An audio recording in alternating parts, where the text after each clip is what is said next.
Si Cemong Coak, penulis Iwo Apkari, ilustrator Ikunala, penerbit Kementerian Pendidikan, Kebudayaan, Riset dan Teknologi tahun 2022, dibacakan oleh Anis Fuadah. Membaca bab 4. Di ruangan bercat putih. Bab 5. Coak.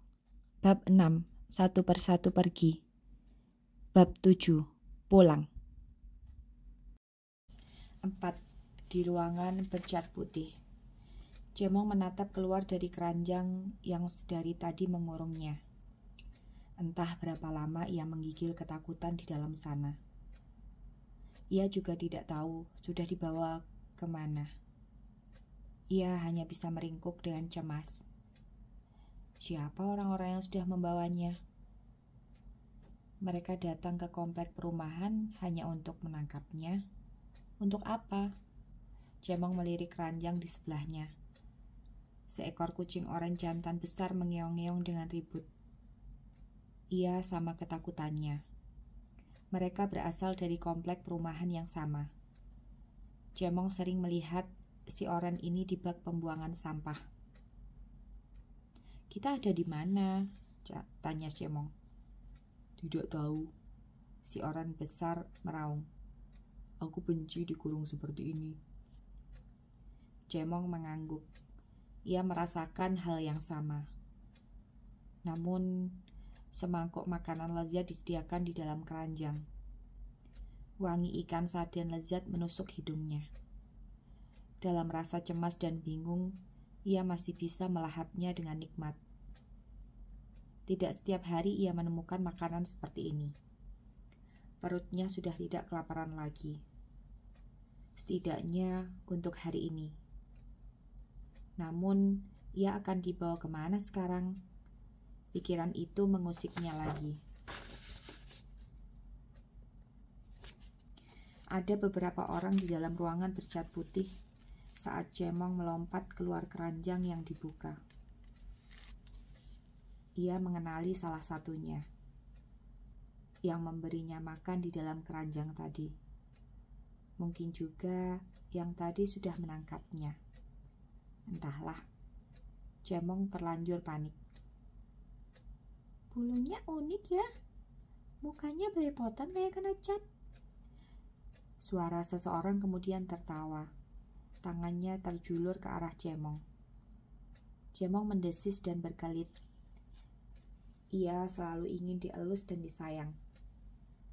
Tapi tidak dalam kondisi seperti ini. Ia belum percaya orang-orang ini. Awas, kabur! Sepasang tangan lain menangkap tubuh Cemong. Kuat dan membuat kaget. Cemong tidak bisa membiarkannya begitu saja. Ia berontak dan mendesis marah. Cakar-cakarnya mencuat. Ia meradang. Sret! Cakarannya berhasil menggores lengan, meninggalkan bekas merah yang memanjang. Aduh! Cekalan itu melonggar dan Cemong melompat cepat, berlari ke arah pintu ruangan yang terbuka. Tutup pintunya! Seseorang berteriak. Bruk! Cemong celingukan dengan gugup, mencari celah lain untuk pergi dari ruangan ini. Namun, ia tidak melihat pintu lain. Tidak ada jendela. Ia terkurung lagi. Cemong meringkuk waspada di sudut ruangan. Matanya menatap awas setiap pergerakan. Hus, hus.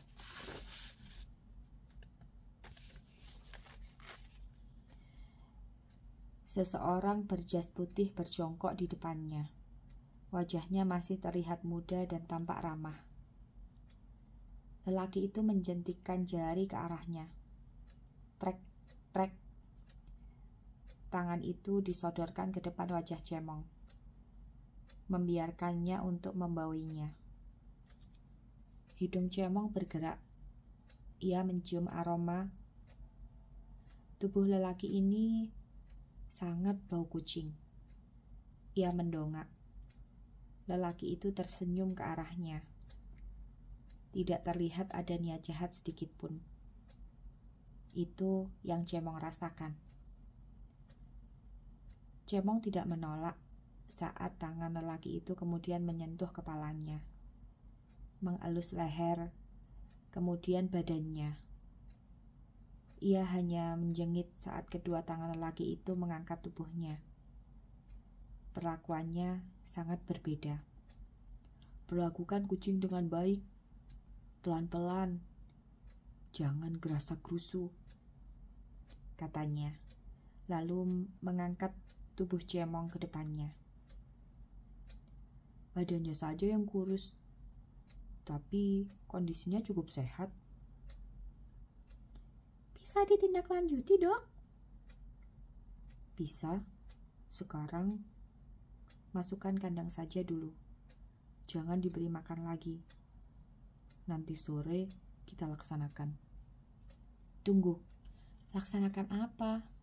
Meongan kencang terdengar dari setiap kandang saat Cemong dimasukkan ke salah satu kandangnya. Kucing-kucing berjalan hilir mudik dengan gelisah. Seperti hal dirinya, kucing-kucing liar tidak pernah ada yang dikandangi. Mereka terbiasa bebas di alam lepas. Cemong terduduk di sudut kandang. Dia masih bingung dan takut. 5. Coak. Cemong terbangun dengan badan lemas. Sebelum ini ada seseorang yang membawanya kembali ke ruangan serba putih, menyuntiknya, dan ia tidak ingat apa-apa lagi. Sekarang ia sudah terbangun kembali di dalam kandangnya. Entah berapa lama ia di ruangan putih itu, tapi rasanya hanya sekedip mata. Apa yang sudah terjadi? Ia tidak merasakan ada sesuatu yang berbeda. Hanya ada sedikit nyeri di bagian bawah tubuhnya. Cemong berusaha bangun. Badannya terasa limbung. Langkahnya oleng seperti kucing kecil yang baru belajar berjalan. Ia berusaha menegakkan tubuhnya, tapi kakinya lemas sekali. Berkali-kali ia mencoba, tetapi selalu ambruk lagi. Ada apa dengan kaki-kakinya? Ia pun masih merasa mengantuk sekali. Cemong memejamkan matanya lagi. Setelah itu, entah berapa lama, ia kemudian tertidur.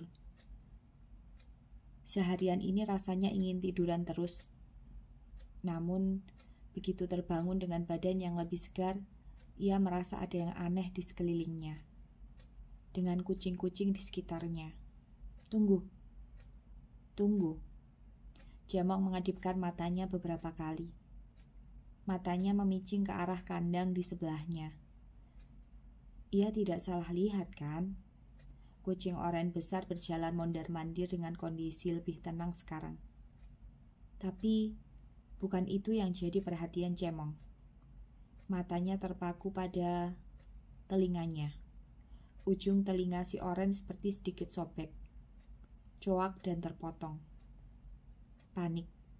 Cemong melirik ke arah kandang lainnya. Ia terbelalak melihat kucing-kucing lainnya. Semua memiliki tanda yang sama. Mendadak, Cemong teringat si kucing belang 3 yang ditemuinya di taman komplek. Ia memiliki tanda di telinganya. Sama seperti telinga si oranye sekarang. Seperti telinga kucing-kucing lainnya di ruangan ini.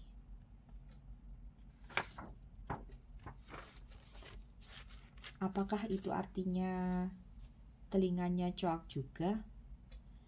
Kaki depan Cemong terangkat ke atas kepalanya, berusaha meraba telinganya. Tidak ada yang aneh, pikirnya. Coak itu mungkin terlalu kecil, hingga ia tidak dapat merasakan bedanya.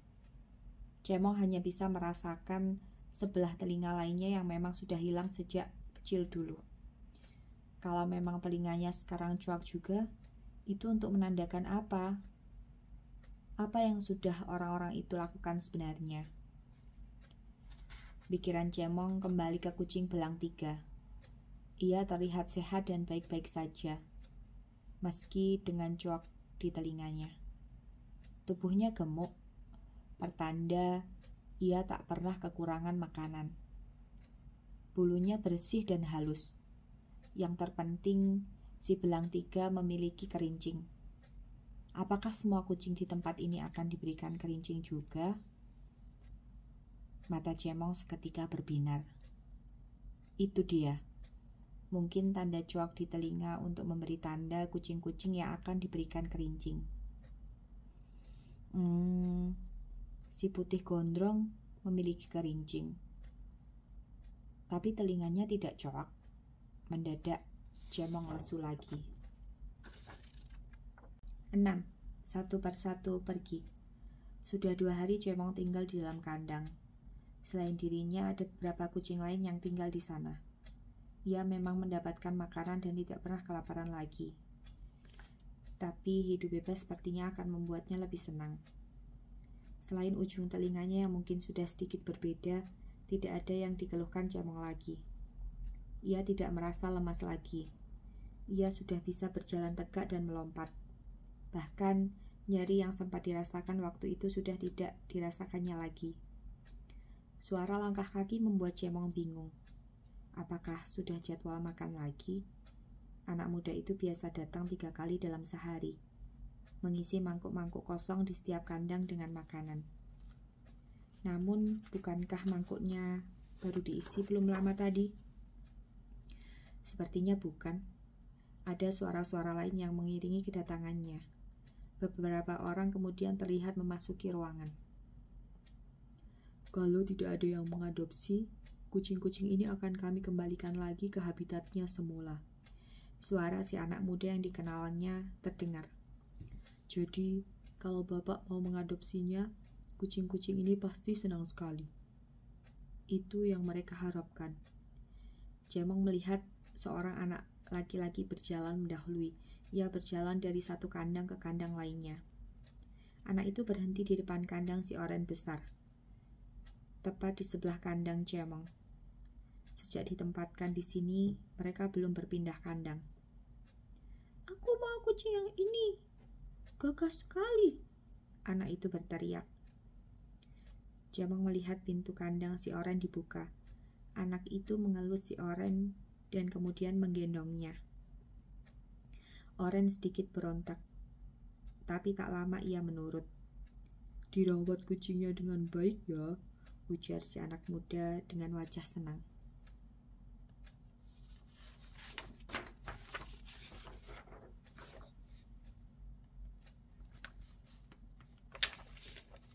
Tentu dong. Anak laki-laki itu mendekap oren lebih erat. Matanya terlihat berbinar. Di sebelahnya, ayah anak lelaki itu tersenyum senang. Cemong terbelalak. Si oren sudah punya rumah. Dia akan mengenakan kerincing? Wajah Cemong seketika meredup. Kenapa anak itu tidak memilihnya? Semakin siang semakin ramai yang datang. Mereka datang dan pergi. Satu persatu kucing di dalam kandang pun menghilang, ikut pulang bersama orang-orang itu. Mereka sudah menemukan rumah dan keluarga baru. Ruangan itu selalu ramai setiap hari. Orang-orang kembali datang dan pergi. Setiap ada yang datang, Cemong duduk manis di dalam kandang. Ia mengeong selembut mungkin. Ekornya dikibaskan dengan tenang. Ia berusaha menarik perhatian orang. Namun, tidak ada seorang pun yang meliriknya. Tidak ada seorang pun yang menyentuhnya. Kandangnya selalu dilewati. Mungkin orang berikutnya, pikir Cemong penuh harap. Ia akan menunggu orang yang akan menjemputnya. Namun, hingga sore hari tidak ada lagi yang datang. Cemong meringkuk sedih di sudut kandang. Kalau tidak ada lagi yang mengambil, besok sore kita kembalikan kucing yang tersisa ke tempat asalnya. Sore itu suara si anak muda kembali terdengar. Ya, jangan sampai mereka keenakan di sini dan tidak bisa bertahan lagi di dunia luar. Rekannya yang membantu merawat Cemong dan kucing-kucing di tempat itu menyetujui. Cemong menegakkan tubuhnya. Ia melirik kandang-kandang di sebelah dan di atasnya. Semuanya sudah kosong. Berarti 7 pulang. Sore itu masih pada hari yang sama. Cemong dikejutkan. Ayo Mong, kita harus pergi dari sini. Anak muda itu mengangkatnya dari kandang dan memasukkannya ke dalam keranjang. Cemong menatap anak muda itu sekilas, lalu masuk ke dalam keranjang tanpa membantah. Pikirannya sudah jauh kemana-mana, ke tempat dari mana ia berasal. Ia akan segera bertemu lagi dengan duo preman, Mak Abu dengan bayi-bayi mungilnya, dan kucing-kucing lain di taman komplek. Mungkin tempatnya memang di sana, bukan di sebuah rumah. Keranjang berisi cemong diletakkan di belakang jok motor belakang. Diikat kuat-kuat. Tak lama sepeda motor itu sudah membelah lalu lintas yang ramai. Kita akan pergi ke tempat baru, Mong. Anak muda itu berkata. Kamu harus betah tinggal di sana. Jangan nakal ya. Cemong tersentak. Tempat baru. Mereka tidak akan kembali ke komplek perumahan. Ia akan dibawa kemana? Rasa panik kembali menyerangnya. Apakah ia akan ditempatkan di komplek perumahan baru? Bukankah anak muda itu mengatakan akan mengembalikan kucing tersisa kembali ke habitat asal? Di dalam keranjangnya yang terguncang-guncang, Cemong kembali cemas.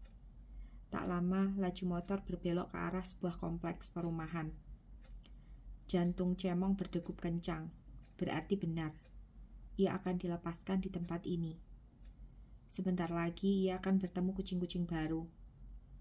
Mengenal mereka lagi satu persatu. Apakah kucing-kucing di sini galak-galak seperti duo preman?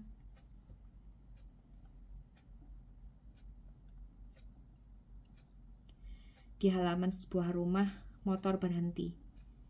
Anak muda itu turun dan melepaskan ikatan keranjang dari motornya.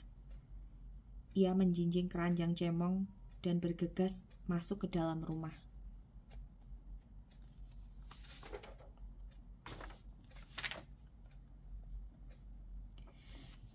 Dari balik keranjangnya, Cemong mengintip. Seorang perempuan menyambut ramah. Wajahnya terlihat lega, entah karena apa. Lila ada di kamarnya, masuk saja, katanya. Tangannya menunjuk ke dalam. Lila, Om Ivan membawa hadiah untuk kamu. Anak muda bernama Ivan itu membawa keranjang Cemong hingga tiba di pintu kamar yang terbuka. Om boleh masuk?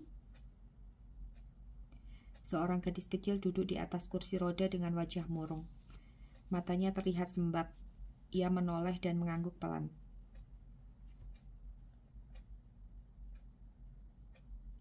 Lihat, apa yang Om Ivan bawa? Cemong melihat penutup keranjangnya terbuka. Seorang gadis kecil berwajah manis menatap ke arahnya. Gadis itu seketika terbelalak. Ini siapa? Tanyanya dengan suara serak. Ini Cemong, pengganti kucingmu yang sudah pergi. Cemong melihat Om Ivan tersenyum. Tapi... Lila menatap Om Ivan ragu. Cemong memang tidak segendut dan sebersih kucingmu yang dulu. Tetapi kalau sudah dirawat, ia pasti tidak kalah gantengnya. Halo Cemong. Lila meraih Cemong. Lihat, Cemong suka denganmu.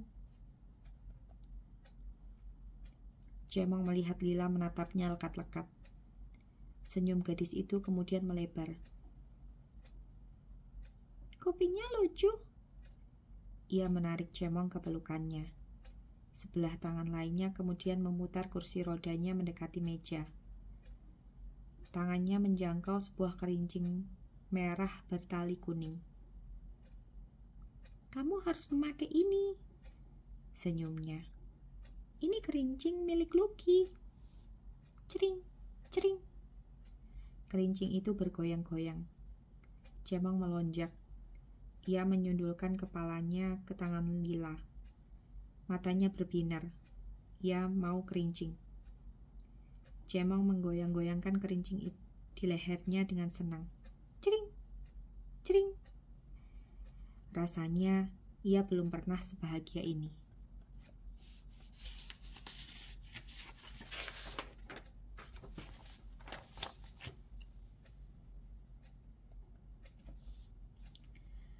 Beberapa bulan setelah itu, Cemong sedang duduk di depan rumah saat seekor kucing melintas di depannya. Kucing itu berhenti dan menatap dengan pandangan heran. "Telingamu kenapa?" tanyanya. Cemong tersenyum. "Telinga yang kiri atau yang kanan?" "Sakit." Cemong berdiri dan berputar, memperlihatkan tubuhnya yang gemuk, bersih, serta bulunya yang halus dan lembut.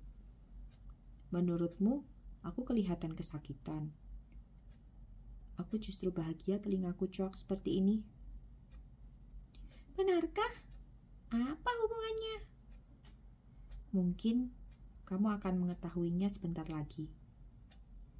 Cemong mengedipkan matanya.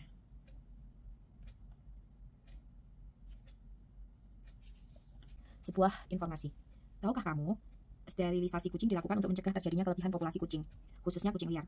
Steril pada kucing dilakukan dengan pengangkatan organ reproduksi kucing agar tidak memiliki keturunan. Untuk jantan dilakukan pengangkatan testis, dan untuk betina pengangkatan ovarium. Kucing yang sudah disteril akan memiliki tanda khusus di telinganya. Ini untuk mencegah terjadinya pengulangan proses steril, terutama betina. Penyayang kucing bisa mengetahui seekor kucing sudah steril atau tidaknya dari ujung telinganya. Telinga coak sudah menjadi simbol internasional, jadi jangan heran kalau menemukan kucing bertelinga coak juga di luar negeri. TNR, Trap Neuter Release, adalah program sterilisasi kucing liar yang biasanya dilakukan oleh komunitas atau orang yang peduli kucing. Kucing liar akan ditangkap, disteril, dirawat hingga sembuh lalu dilepas lagi ke habitat semula. Manfaat steril untuk kucing itu banyak sekali. Kucing lebih sehat, hormon reproduksi akan berubah menjadi hormon perkembangan, sehingga kucing lebih lincah dan gemuk. Steril akan mengurangi nafsu jantan untuk kawin, menandai wilayah dengan air kencing pun akan berkurang, sehingga perebutan wilayah kekuasaan akan jauh berkurang. Populasi kucing terkendali, kucing liar dan terlantar tidak akan terus bertambah banyak. Kucing lebih tenang dan jinak karena sudah tidak agresif lagi.